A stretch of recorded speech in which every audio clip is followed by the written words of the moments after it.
I want to tell the stories no other political talking head will tell. I want to hear from the wives of SEALs charged with war crimes. I want to talk to parents of a young man stabbed and murdered in Mexico. I want to spend time on the border with the agents. I have a list longer than a CVS receipt of all the interviews I want to do. Now, that's all just in a normal work week. My job doesn't end on Friday at 5 p.m., not even close. I spend the majority of my weekends traveling the country giving speeches to a wide range of groups, from conservative Republican Lincoln Day dinners to the Black and Blue Ball to support the families of fallen police officers. I love doing my scripted commentaries, but these live speeches have my heart. There is nothing like walking on stage or to a podium knowing I have the opportunity to inspire the audience.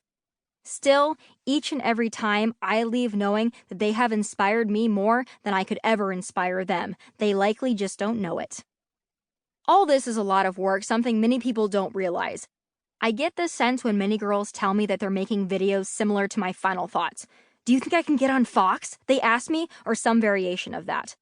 What people don't realize is the amount of work that goes into this and that I worked hard to get where I am. I didn't just make videos, post them online, and get a job at Fox. In college at UNLV, they had a political show called The Scramble. After making a name for myself as an outspoken, regular panelist during my junior and senior year, I was asked to host the show in the second semester of my senior year. I also hosted 2 shows before I even came to Fox, at One America and at The Blaze. I put in the work and did anything and everything that I needed to, from booking my guests to writing my scripts. And I still do that now, even things that are technically not my job.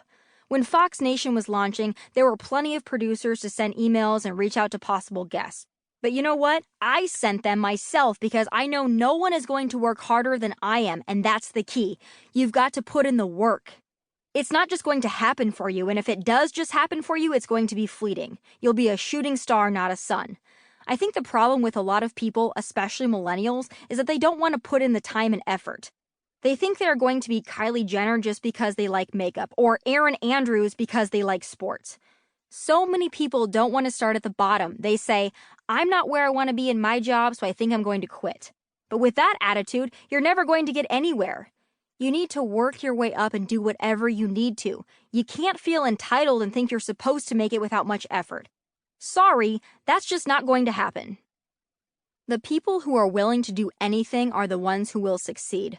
My senior year of college, I applied for a post-graduation internship at The Blaze. They gave me every indication that I was going to get the job, so I was devastated when I was rejected, really upset. But I gave myself 5 minutes to sulk, and then I thought, what's my next move? I Googled conservative news outlets and found One America, a family-owned startup in San Diego that was supposed to be an alternative to Fox. The first time I called them, they hung up, but I called back. I didn't give up because often no one is going to help you, and if you want to do something, you have to do it yourself. Soon after that, when they finally agreed to meet me, I headed to San Diego for an interview. Although I'd never been to California, I put One America's address in my GPS and drove the 5 hours from Las Vegas in my 2008 Chevy Cobalt. I was nervous. I needed this internship. But you've done everything you can, I thought to myself. You've worked as hard as possible. Now put it in God's hands and walk in there with confidence. If it's meant to be, it will be. My nerves disappeared the second I entered the office. That's the thing. If you walk into a building like you already own it, people pay attention.